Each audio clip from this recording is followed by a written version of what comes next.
Brilliance Audio presents the unabridged recording of The Guy Under the Sheets, the Unauthorized Autobiography by Chris Elliott, performed by Chris Elliott.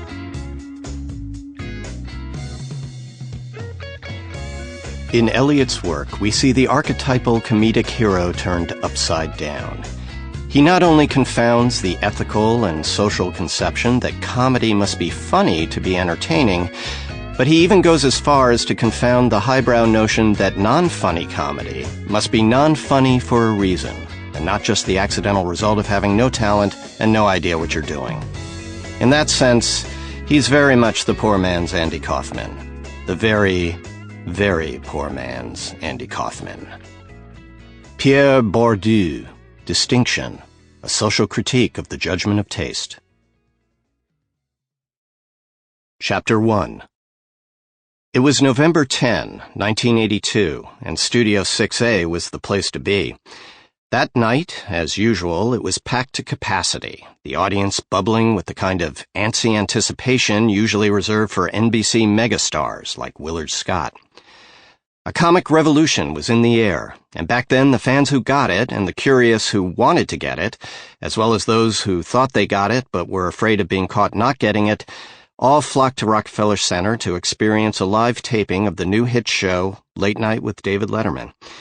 Or at least the ones who couldn't get tickets to Saturday Night Live, or the Christmas show at Radio City Music Hall, or the roller derby, or pretty much anything else. Fidgeting nervously in their seats, the crowd desperately searched the stage for a glimpse of the man they had come to see.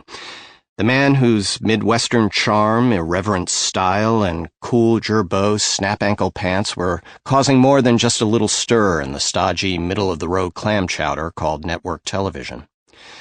David Bronstein Letterman was a mere 59 years old at the time, but already a megastar.